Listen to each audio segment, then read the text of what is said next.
Shannon's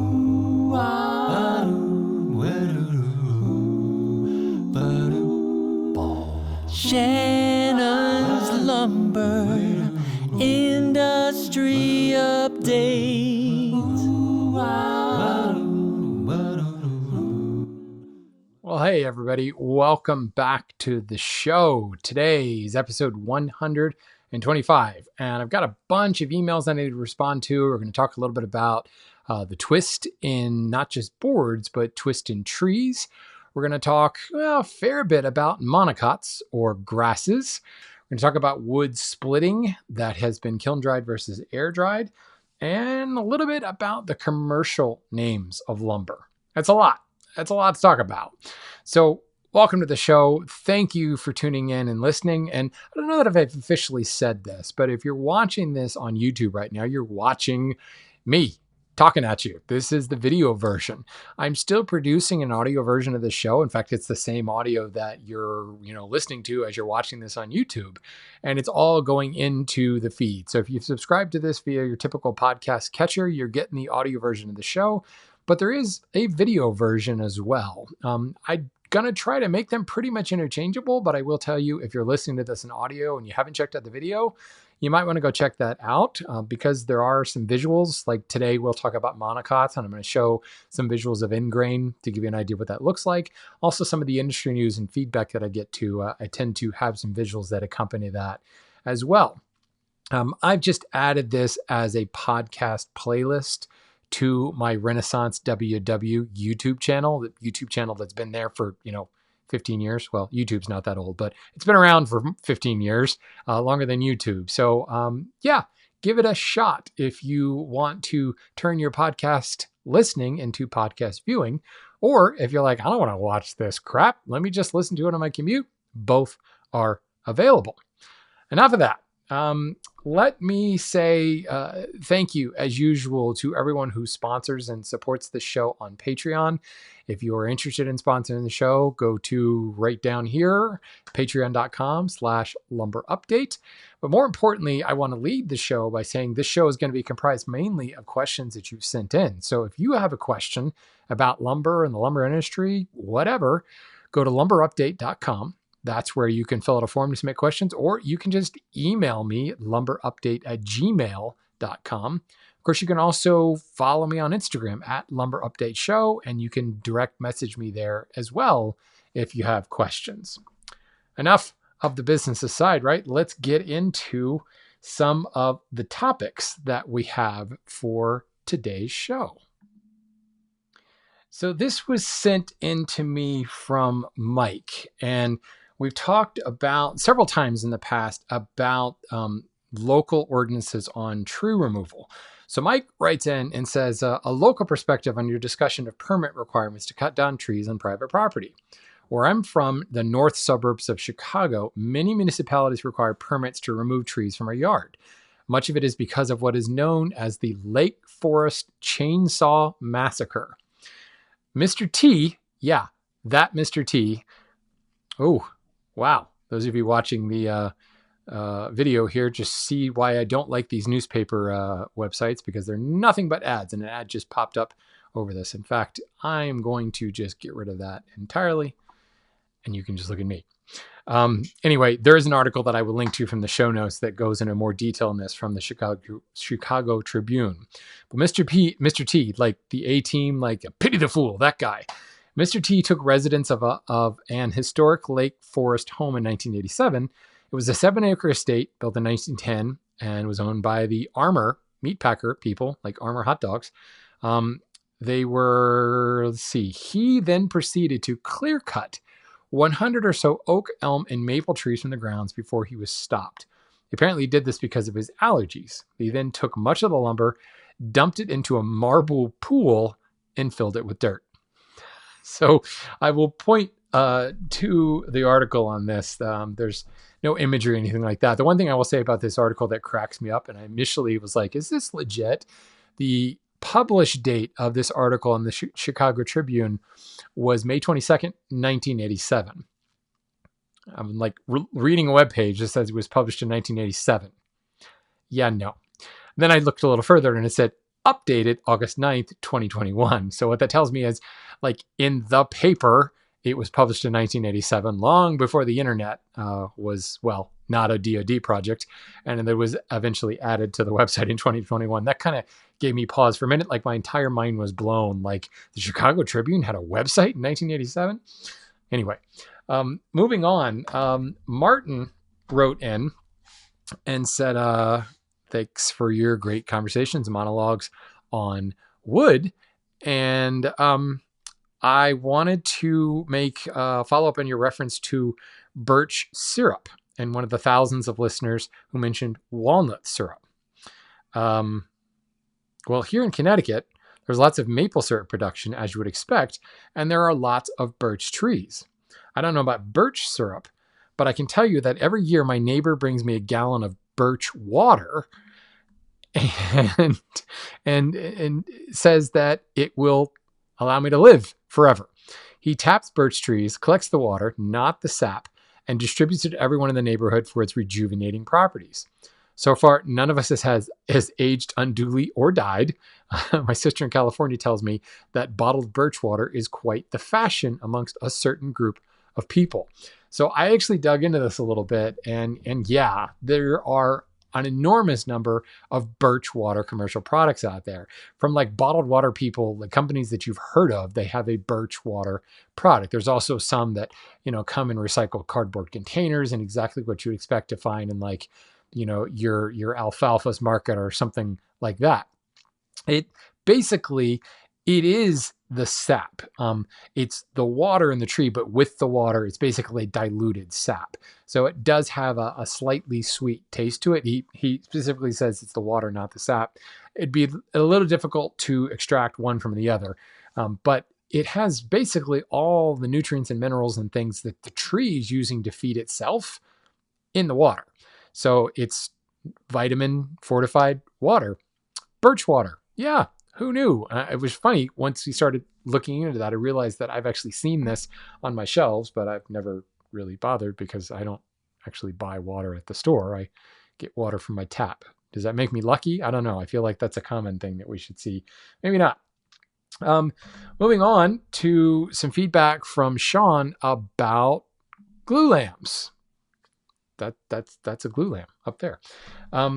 Sean says, from an engineering building code perspective, a glue lamp beam made from laminated Douglas fir is considered to be stronger than an equally sized solid Douglas fir beam. This is a follow on to the conversation I had a couple episodes about this very fact. It seems funny, doesn't it? Why would it be considered stronger? In theory, it shouldn't be stronger because it's still, like, you say you took Douglas fir, solid Douglas fir, and Douglas fir, laminates and glued them all together. You might be able to make some case that the glue might add some additional strength, but I wouldn't going to go into that so much. The reason that a glue lamp Douglas fir beam is stronger than a solid Douglas fir beam is because in practice, the full range of hypothetical variation within solid Douglas fir timbers means that building codes must essentially assume each solid beam to be the worst case scenario. The process controls of a manufactured glue lamp beam allow the size of the largest theoretical defect included in any given beam to be significantly smaller, and thus the codes can safely assume those beams to be stronger. Thank you very much. That's from Sean from Tantalus Designs, and if you guys haven't checked out Tantalus Designs, you should. They do some really cool stuff that is actually very structural, and in many ways, kind of, you wonder, how does that not break? In other words, Sean has an understanding of structural engineering. And he's absolutely right. Like, natural materials, we have to assume all the possible defects and variations and things that can happen. And a knot and Douglas fir significantly decreases its strength properties. And Douglas fir can be quite a knotty wood. So when you manufacture it, you can actually create grades of glue lamp beams, and you can, very much like you would plywood, a certain number of voids, certain number of defects in the inner plies. You can do the same thing with Douglas fir, and you can go with I'm allotting X number of defects per, square inch, square foot, etc. And you can actually get a much more accurate number rather than kind of averaging out all of those various defects that you may run into from one board of Douglas fir or one species to the next. It's very interesting stuff from that perspective. So thank you, Sean, for passing that on and basically just confirming what I said in the other episode, but with science. Very good stuff. Into some industry news. I talked a lot about mass timber of late. I've had a few of you have asked me to kind of expound upon mass timber a little bit more. I will be doing that. I've actually got a CLT, cross-laminated timber expert who will be joining me, and I'm trying to get like a general mass timber expert, basically a professor, to come in and join me. Where I'm in talks at this point to make this happen. But in mass timber news, let's see here. There is an office building going up in Houston that will be the first mass timber building in the area. It's One Bridgeland Green is the name of the property. And yeah, it's all mass timber. It's all being built as a LEED, I think a LEED gold product or project, which I think is particularly cool, that now like almost the de facto way to get a higher level of LEED, silver, gold, platinum, they pretty much all have to be built from wood, which, for the longest time, wood has been bad. It's been bad for the environment. And people are starting to realize, hey, it's a renewable resource by its very nature. It's a renewable resource. It's a carbon sequestering resource.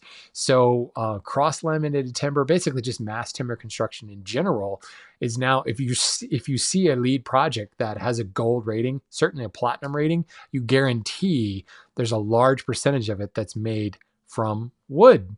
Very cool how that has changed the story a little bit around us. Okay, with that, let's get into our main topic about monocots or grasses. And this is inspired from Nick, who wrote in and said, I'm a 22-year-old woodworker living in Jacksonville, Florida. I love the show. It taught me so much more than I could have imagined. Well, thank you, Nick. My question is about palm trees. You've spoken at length about urban logging and using local species. Well, here in Florida, there are palm trees in every corner, and plenty come down in storms or for any number of other reasons. But I've never heard anyone talk about using palm trees for lumber, for furniture making or otherwise. I know from looking at the wood database, they are monocots and have varying density. Would special care need to be taken to avoid the less dense areas? Also, could this be a contender as a fast-growing lumber species?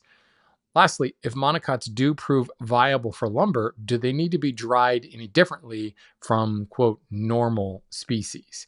So this is a great question, Nick, and I appreciate you bringing it up. Launches into monocots versus dicots, or monocotyledons versus dicotyledons. I might be pronouncing that incorrectly, because in my head I hear, cotyledon sounds like a dinosaur or like a megalodon shark or something like that, But basically, dicotyledons have 2 embryonic leaves, and monocotyledons have 1 embryonic leaf. So here's just an image, if you're watching the video.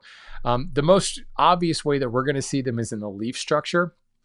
In grasses or monocots, the veins actually run lengthwise, run perpendicular to the edge of the leaf. The leaf is quite narrow. Think of a blade of grass or the leaf of a bamboo plant. Dicots are trees, have branching veins, and the leaves can be quite broad. Also, another reason why broadleaf trees, sometimes deciduous trees, are known as broadleaf trees as well.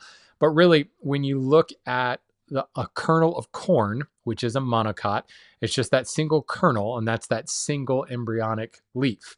Whereas a dicot shown on the right, which I believe that is a tomato plant that we're looking at, is 2 embryonic leaves. Really, that doesn't matter so much in the form of lumber, but that's where the term monocotyledon and dicotyledon come from. The thing to think about here with monocots versus dicots is the end grain. Here is an image of black palm end grain, and this is the whole thing. This is not zoomed in. What we're looking at is what looks to be like a heavily porous, like diffuse porous wood.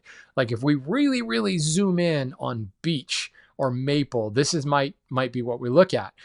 This is slight magnification, but this is the whole thing. The first thing you're going to notice with a monocot is there are no growth rings. It's just one densely packed bundle of straws. Some people often refer to it as like a densely packed bundle of wires. There are, because there are no growth rings, there's no variability and shrinkage. So tangential and radial movement are the same. In other words, it is an isotropic species.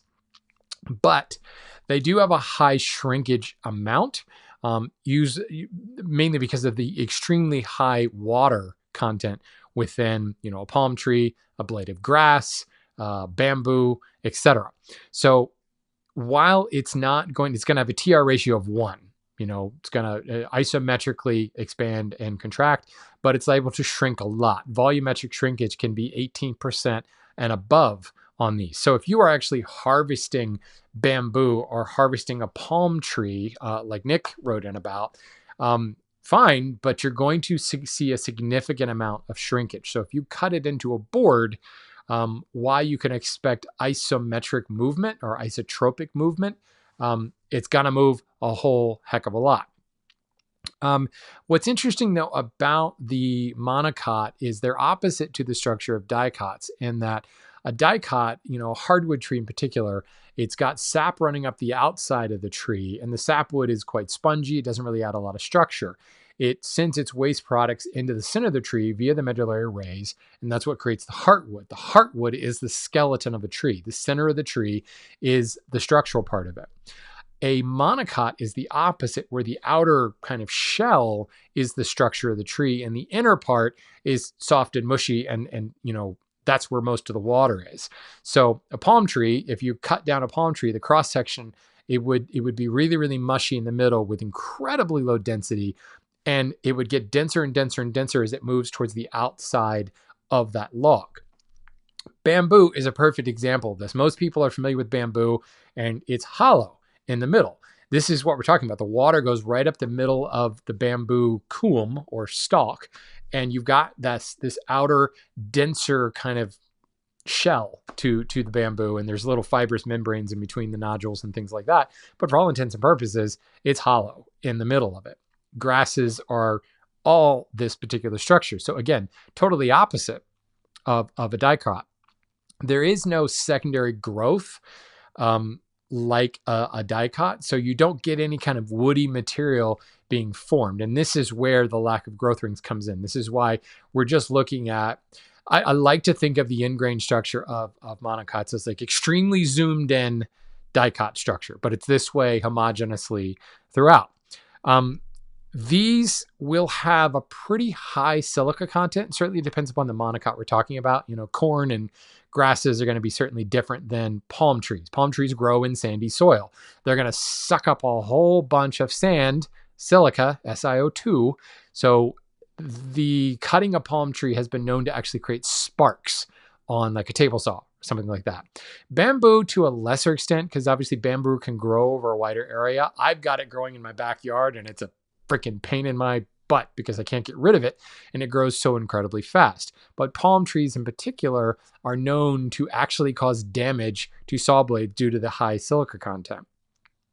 They are very splintery when you cut them across the grain. And this is kind of, I don't want to say universally, because there's a whole lot. There's more monocots, I think, than there are dicots. There's a whole heck of a lot of them. And, corn and Bermuda grass and crabgrass are very different than, a palm tree or a bamboo. So really, we're talking about bamboos and palms.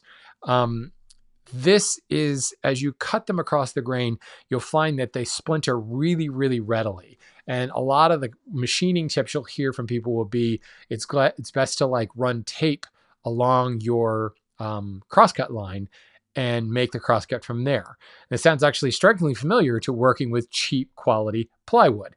Anytime I'm making a crosscut in plywood, which frankly every cut in plywood is crosscut, right, to some level of extent, but if I'm cutting across the face veneer where it's super, super thin and fragile, I'll put tape down and I'll score my cut line so I don't get terrible splintering. This is how the structure is throughout the monocot, whether it's bamboo or palm that you're dealing with. Going to be very splintery along this section. The other thing is we talk about how some hardwood trees rive really well and some hardwood trees don't rive at all. Monocots are perfect candidates for riving. Now, I shouldn't say perfect candidates. They rive really, really well, but too much because all they are is just a bundle of fibers like that. The shearing force can be quite low. So as you try to plane them, you'll actually find run out where the fibers will separate and you get these super, super long splinters way out ahead of the cut that you're making. So in many instances, you can't really just pick up a hand plane and work with them. So how this is generally tackled is a lot of the palm and bamboo products out there tend to be engineered. They have resin impregnation, or there's a lot of glue in the matrix. And the other way to look at this is if the center of a palm tree is hollow, the wood, let's just say we've got a 12-inch diameter palm trunk. And I'm making this number up. I don't honestly know. I think it varies from species to species and region to region and climate, etc. But let's just say that outer shell of that 12-inch diameter palm tree is 3 inches thick. So we have this ring 3 inches thick that forms a 12-inch diameter. Well, that other 9 inches in the middle is all mushy and stuff. So think of it almost like a barrel where you've got this outer shell and you're going to cut that into planks.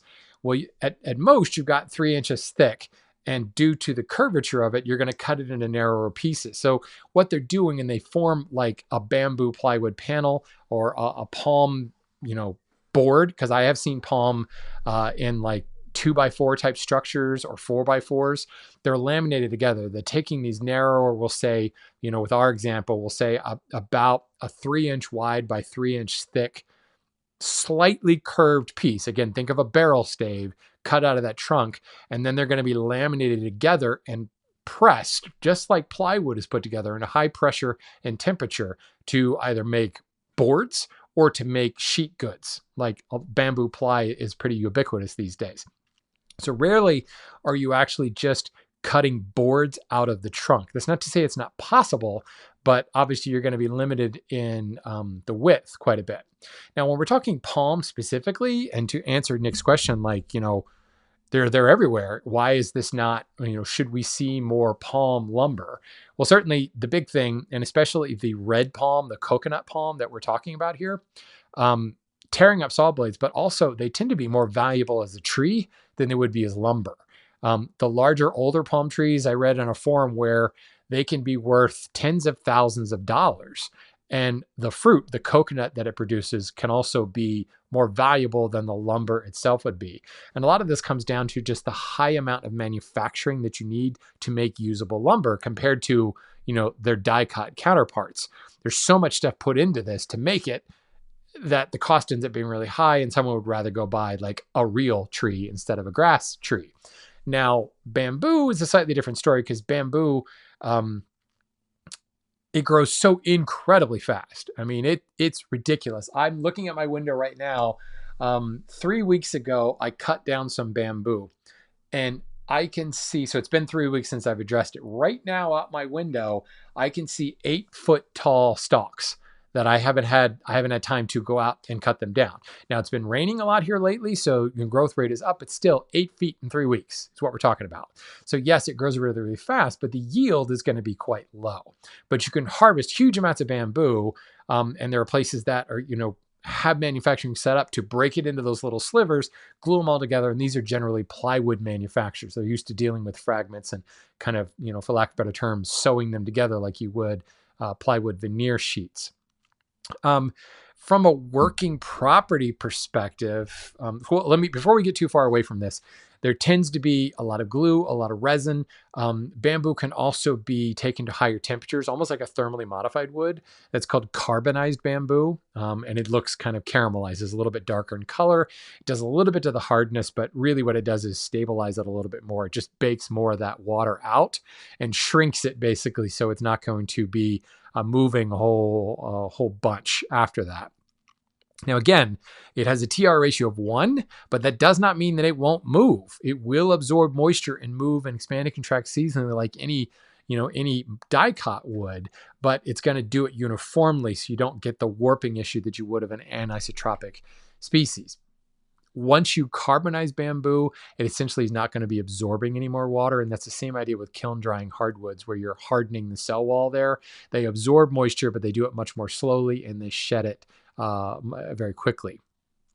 So, and the one thing I should say here is if you were making boards from palm or bamboo, what's difficult is the density. As you get further away from the outside, as I said, the density is going to get lower and lower and lower. So if I've got a log and say I've got that 3-inch outer shell and I'm able to cut a board from the inside edge of that 3 inches, let's just say I've got a 3-inch thick section. I cut 2 1.5-inch wide boards, air quotes, boards out of that. The board from the inside 1.5 inches is going to have less density than the board from the outside 1.5 inches. Moreover, there's going to be more silica and the outer section as well. And the density is going to vary from one edge of the board to the other. And that can be really difficult when you're dealing with like structural lumber, if you've got, dramatic density difference. Now imagine you cut a bunch of these 1.5-inch wide boards from this palm tree.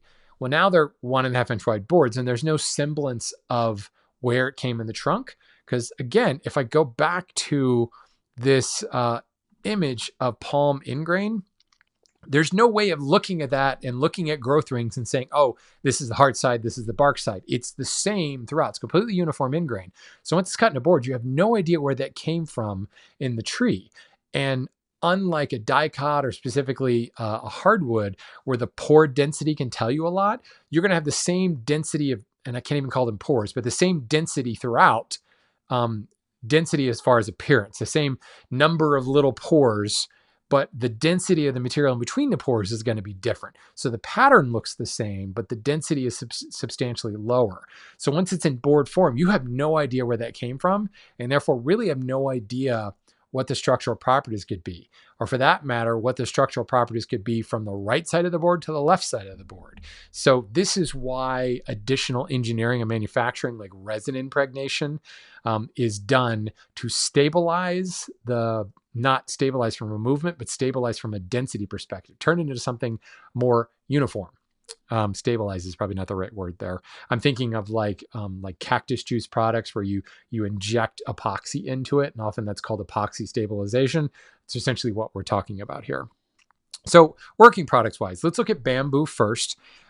It's got about a 1650 Janka hardness. So it's harder than something like maple, hard maple, red oak, white oak.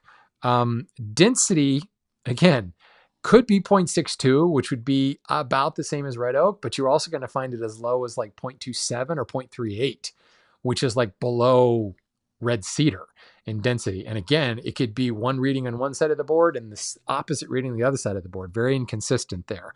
I wasn't able to find any density numbers out of like carbonized and resin impregnated bamboo. And I think more often than not, that tends to be used in sheet goods. So it's a thin laminate.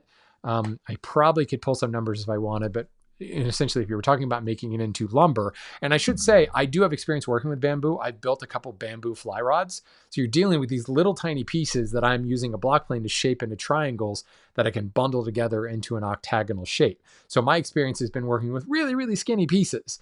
And you will find from one little skinny piece to the other, there's going to be some density differences. And you can just feel it as you're working through the block plane. That density difference can be kind of an issue sometimes when it comes to making a fly rod, because obviously we're creating a tapering octagon. So it's bendier at the tip than it is at the base by the handle. But also if the density varies dramatically across those pieces, you could have issues. So you tend to cut bamboo from bamboo fly rod blanks tend to come from narrower bamboo from very specific areas, and they can control where they're cutting it out of the culm or the trunk of the bamboo. Tangential side note, because that's honestly the only experience I have working with bamboo. I have seen several, got lots of bamboo plywood products or bamboo laminate flooring. I've seen a lot of it, but I've never actually like put a saw to it. I put some finish on it before. I've seen it installed in a bunch of places, but for me personally, I haven't actually worked with it. So the one thing you will find that's cool about bamboo, though, is even though it's got similar working properties to something like red oak, It's actually about 20% lighter than most of the domestic hardwoods that we work with. It runs about 31 pounds per cubic foot, so heavier than something like Western red cedar, but again, 20% lighter than your oaks, walnuts, cherry, things like that, maples certainly. If we move on to palm, really on the market right now, we're looking at red palm and black palm. Red palm is the coconut palm.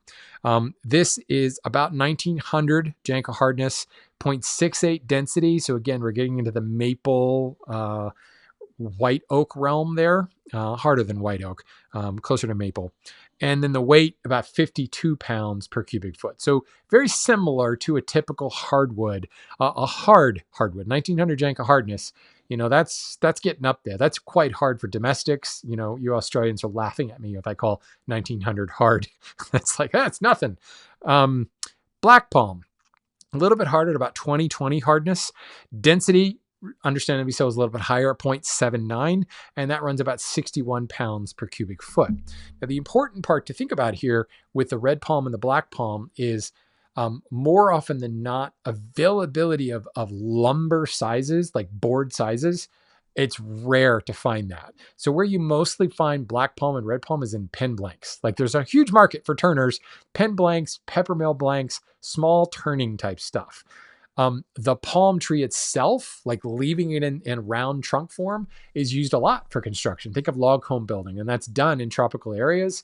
It's also been used for some structural purposes like bridge building and things like that, because think about it, it's just a readily available material. And like Nick said, it comes down all the time. So you've got this long round thing that, no need to cut it up, turn it into a bridge or part of, a house or something like that. Once you start cutting that apart and breaking it into boards, it loses really any value because it takes so much to make it into board form, or it's really, really tiny boards like pen blanks. Now, I shouldn't say that. Like if you think about the cost of commercial pen blanks, a block of 6 3/4 by 3/4 by like 6-inch long pen blanks, they're generally, sold in retail establishments like Woodcraft or Rockler or something like that.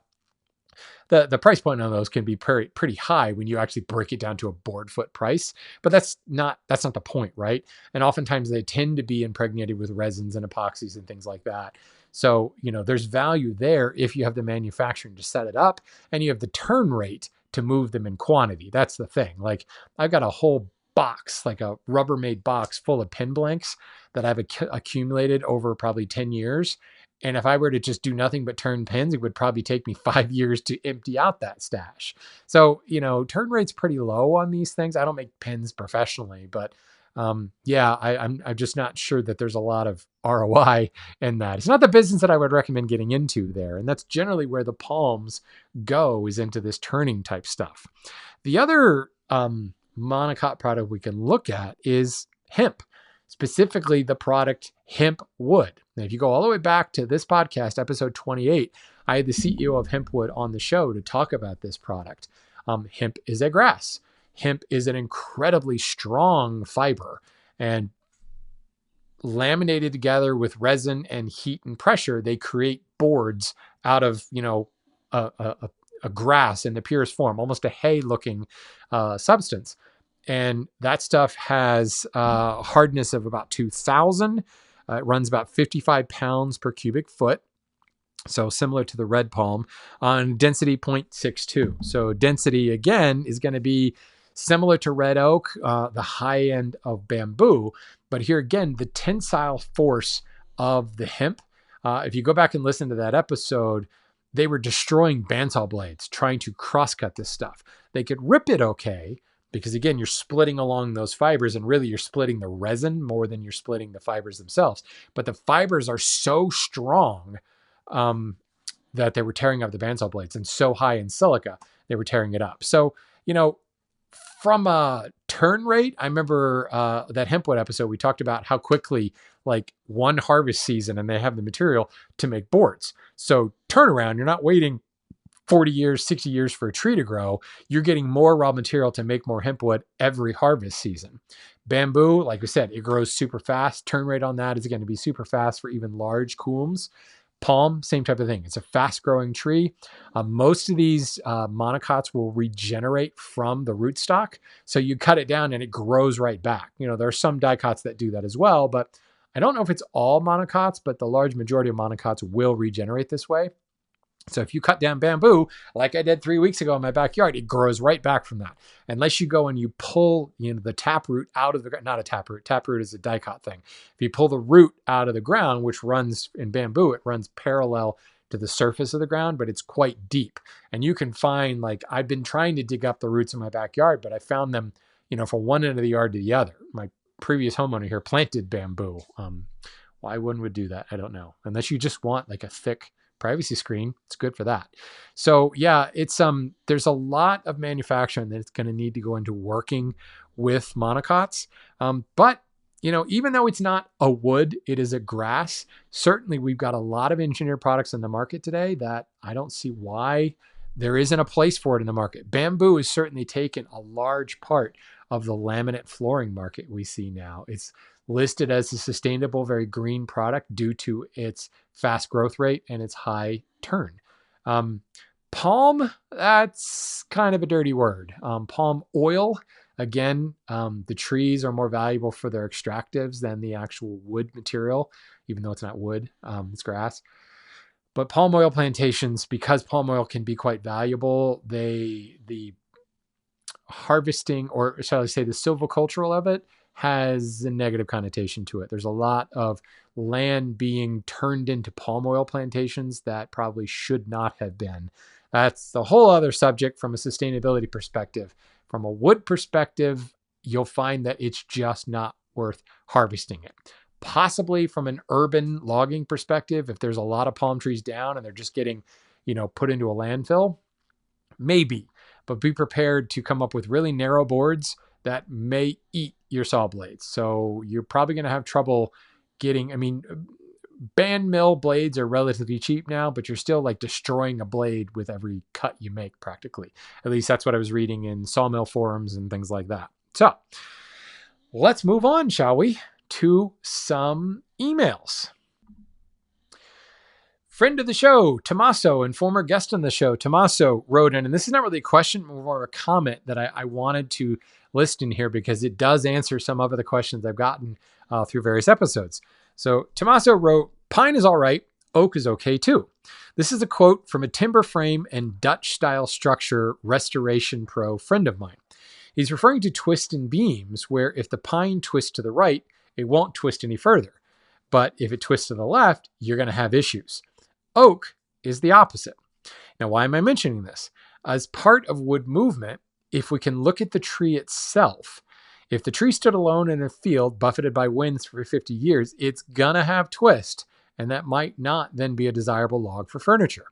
In a cluster of trees, they're likely to be straighter.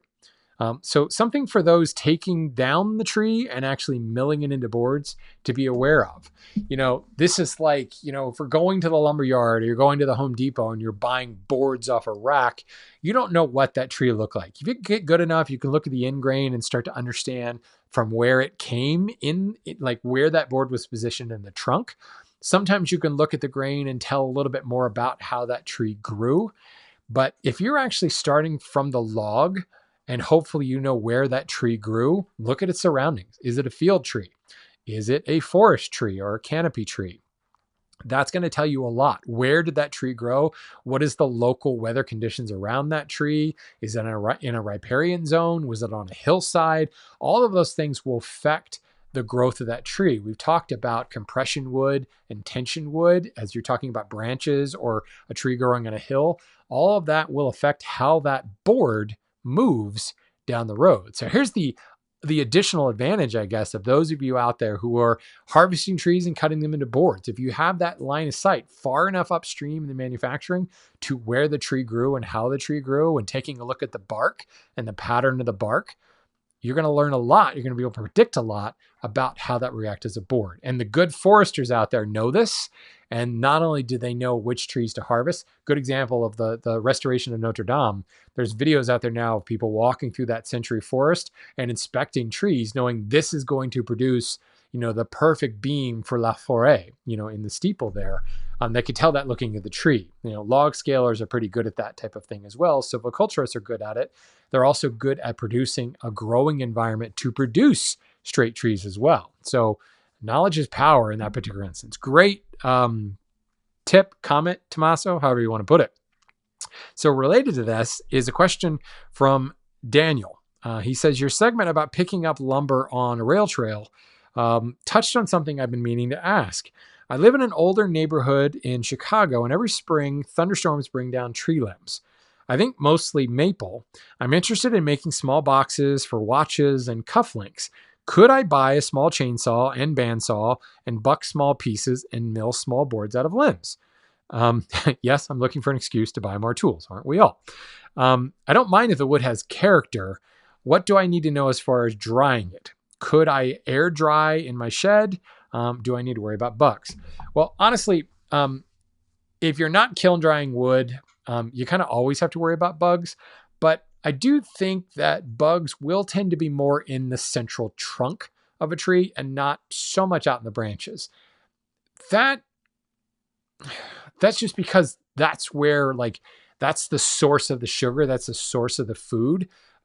So that's where the bugs are going to go. Like if you've got a, smorgasbord over here and you've got some stale bread on one side, are you going to go eat the stale bread first? No, you're going to go over and you're going to eat the roast beef and, the Waldorf salad. And, I'm having visions of that buffet that Cousin Eddie took Clark Griswold to in Vegas Vacation. Greasy mac and cheese. You're going to go there first. You're not going to go to the saltine crackers on the other side of things. So all this to say, it doesn't mean that there won't be bugs in the limbs, but they're going to go straight to the source, and probably the limbs are going to fall off because the bugs are, staunching the flow of food, frankly. But again, if you are, not kiln drying something, you're not actually killing the bugs. So it's something to pay attention to, although I don't think you're going to run into as many instances of that. Certainly character as far as swirling grain and stuff like that is something that you can expect, but every part of the tree is usable.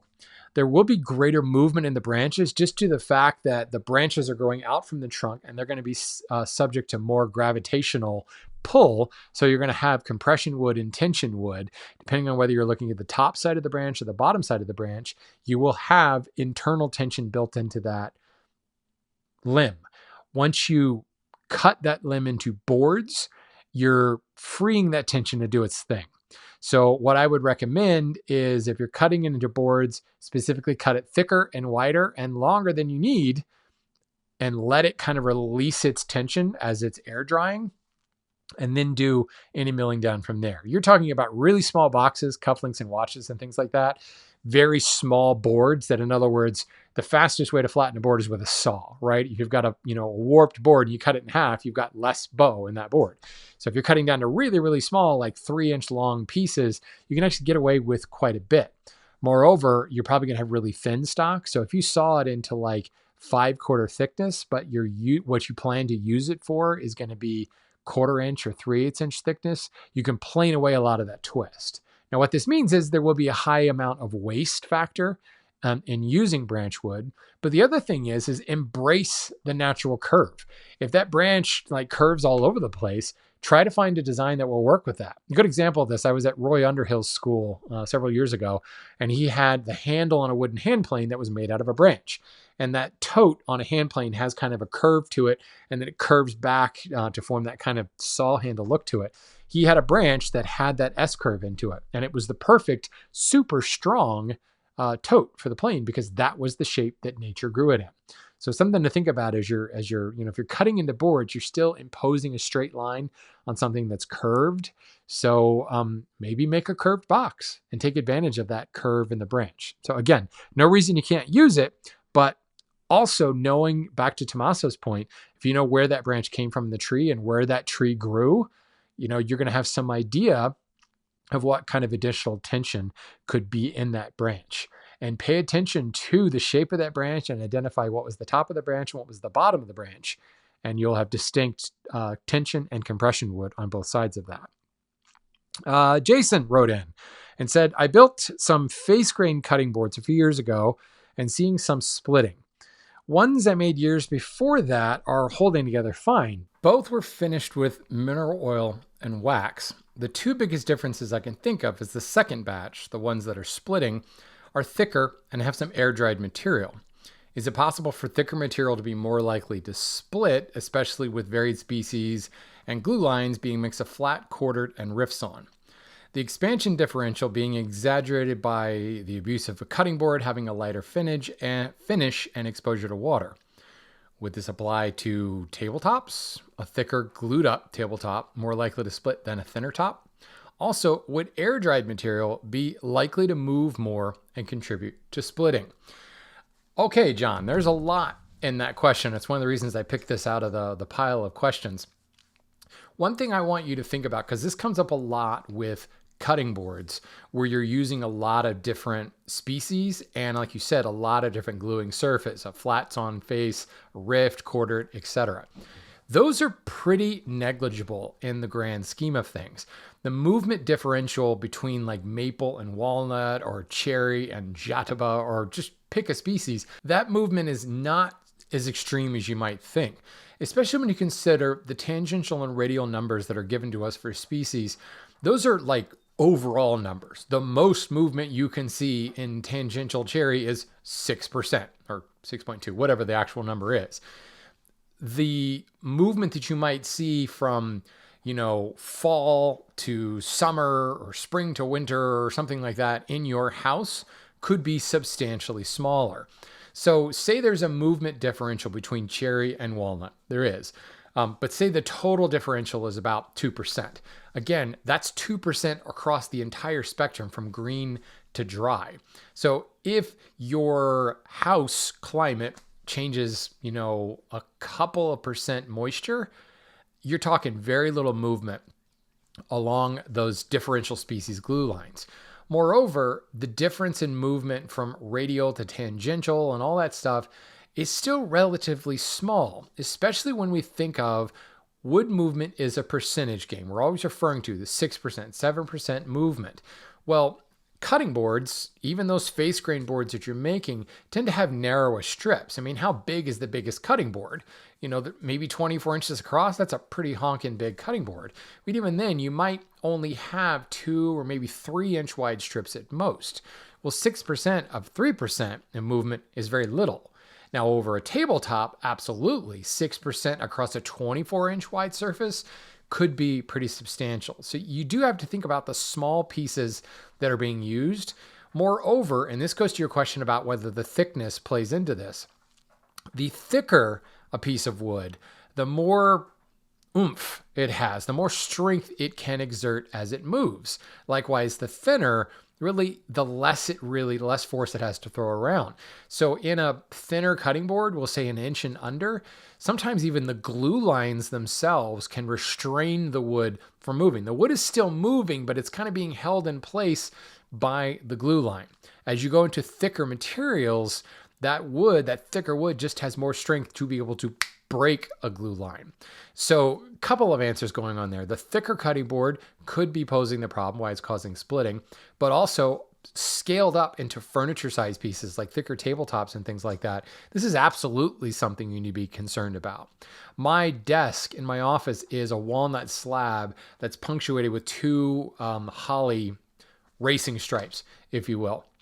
Had I glued that up, if I glued different species in between there, I had to really think about this, but I also wanted to make sure I was orienting the movement planes all in the same direction so that it is, regardless of whether that holly expands and contracts differently than the walnut around it, it was all expanding and contracting in harmony. There wasn't any kind of cross grain there. You can get away with a lot of that in a cutting board. I think the bigger issue you're running into here is the air-dried material. I've talked about this in the past, but it needs to be restated basically in every episode. Air-dried and kiln-dried are 2 different quantities. They're both dried to a certain moisture percentage, and dependent upon your climate, your equilibrium moisture content, that number could actually be the same. In general, air-dried material is a higher moisture content than kiln-dried material. Unless you live in like the desert of Arizona, those numbers tend to be quite a bit different. For the most part, equilibrium moisture content around a lot of North America is 10 to 12%. If you air-dry material, that's where it's going to stop, 10 to 12%. Kiln dried takes it down to 0% in the kiln and then rehydrates it in the last section of the kiln up to 6 to 8%. Well, once you drop below 8% moisture content, the cell walls in wood actually harden. They bake. And what that does is certainly it makes the overall wood harder, it makes it more rigid, but it also makes it less prone to take up water, to absorb water. So a passing storm, water just sluices right off of it like a dry creek bed. Moreover, it sheds water just as quickly. The cell walls are not soft and spongy that can absorb and take up water. They're hardened, like toast that's been baked. Bread, white bread, nice and squishy soft. Put it in the toaster, it's not so squishy soft anymore. This means kiln-dried material tends to be more stable because it's just not affected by passing moisture. Passing storms, even a week of elevated moisture levels won't really do much to the wood. It will absorb water, but it won't really hold it. And the minute the humidity goes back down, it sheds that water just as quickly. The cell walls being hardened are not going to be as pliable and won't move as readily. So air-dried material will continue to move and pick up moisture and be slow to shed that moisture, so you can get more and more movement over time, back and forth, back and forth. And that expansion and contraction, think of it this way. That's what causes potholes in roads. The expansion and contraction of water, ice, causes potholes. So the same type of thing is causing the degradation of wood. Have you ever seen an old deck that hasn't been, treated?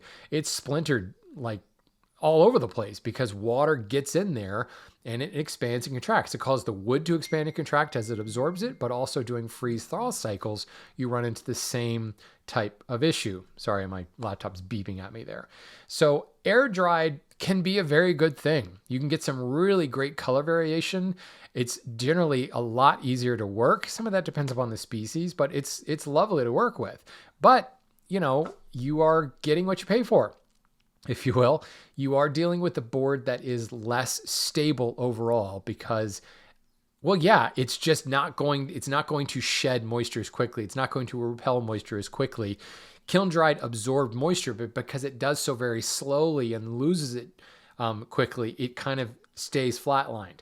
Whereas air dry can be a little bit more spiky as, the climate around it changes. So I suspect your issue certainly could be that your cutting board was a little bit thicker, but I think the bigger thing you're dealing with is just greater movement overall with air-dried material, especially when it's exposed to water like you're talking about, like most of us are talking about with cutting boards. Thanks for the question, John. Now I'll wrap things up here with a question from Murray. Murray's from Australia, which, it's almost a free pass to get onto the show because I feel like the show is so North American centric. Obviously, I'm in North America. I sell lumber in North America. I'm constantly trying to find other areas of the world to talk about when it comes to lumber news. So thank you, Murray, for making it easy for me. Murray says, I'm in Australia. And since many of the makers that I and others follow along with social media are in the larger market of the US, that's what I just said, I understand that a given species of wood can be called multiple different things in a different state, let alone a different region or country. This has often left me wondering if some of the species I have in use in Queensland, Australia, is known by another name in the US. I heard Mark Spagnola mention in passing that the timber he was using for one of his recent projects was Queensland walnut. I've never heard of this, so I was curious to know if we know it by another name here in Queensland. In short, what is the best way to translate these names? This is another great question, Murray, and it's kind of a simple one. First of all, I'm actually surprised you don't know Queensland walnut because it is one of those that, while it's not actually walnut, it's pretty much known as Queensland walnut, possibly Australian walnut, but that's kind of its, marketing moniker, if you will. I don't know that it goes by another name. But here's what you do. You run across a species that you're uncertain. He listed several species that he normally works with, and let's just grab one off here. Silky oak. I don't know off the top of my head what that botanical name is, but I would Google silky oak. If you don't already know what the Latin botanical name is, find out what that botanical name is. That is your unique identifier. Whether it's called, Cedar Rapids oak or Tasmanian oak or silky oak, it will have that same name, whatever that is. The other thing is that's going to tell you a little bit about how it works. For instance, your Queensland walnut example, Juglans is the genus for American black walnut. Queensland walnut, it's not in that genre, and now I can't remember which one is in. I feel like it's closer to the myrtles than anything else, but I'm making that up. But the case in point, you see walnut in the name, and Juglans is nowhere in the botanical name. It's probably not at all related to walnut. And Queensland walnut is a good example of this. It's dark chocolatey brown. That's why they called it walnut. And that dark chocolate brown is actually quite unique in the hardwood world. American black walnut, Peruvian walnut. There's one species in Africa. Obeche? No, not Obeche. It doesn't matter. There's a species in Africa, and then Queensland walnut. That's like really it, where you're actually going to get that dark chocolatey brown color. Well, of course, American black walnut has been known for a long, long time. It was kind of the major export from the British colonies before the United States became a country. And walnut is known to be luxurious. It sells anywhere. We export it all across the globe from North America. So somebody in Australia is like, hey, here's this chocolatey brown wood. Let's try selling it. Maybe they called it, Queensland, whatever. Let's just say eucalyptus, because there's a lot of eucalyptus down there. Queensland eucalyptus, and it wasn't selling. Then somebody said, why don't we call it Queensland walnut? Or why don't we just call it walnut? Well, the North Americans have a walnut. We can't lie. We have to call it something different. Ooh, let's make it exotic sounding and call it Queensland walnut. Boom, it starts flying off the shelves. That's how marketing works, right? But when you look at the Latin botanical name, it has absolutely nothing to do with the Juglans genus. It's probably not even in the same family, knowing how most of the woods in Australia relate or don't relate to the rest of the world. So find out what that Latin botanical name is, and you'll be able to find the marketing names that come with it. The wood database is sometimes good at this. It lists common names and it usually rolls off a few, but I also find, especially for exotic materials, whether your exotic is North American or Australian, like it is for me, you'll find that the importer websites, the people that actually bring this material into the country, will have a lot of data about that particular wood, starting with that Latin botanical and then a bunch of different names, because they're trying to market it to as wide of audience as they can. So, was anybody buying Jataba? No, but they were buying Brazilian cherry like mad. So that's kind of the reasoning behind it. And the only way you can really be certain is by grabbing that botanical name. This gets really bad for species coming out of Asia and out of Africa, where there's so many tertiary species that are all kind of that same red-brown color, and they just throw mahogany on it. We'll call it, Philippine mahogany, and that's some sort of Sharia genus, and there's like 100 different Sharia species under the Sharia genus, and it's all just called mahogany. So find the Latin and go from there. That brings me to the end of this episode. I want to thank everybody for hanging on this far. Thank you for listening. Thank you for watching on YouTube. And remember, if you have questions about lumber, about the industry, about certain species, you can always send them my way. You can visit my website at lumberupdate.com. I have a contact form on there.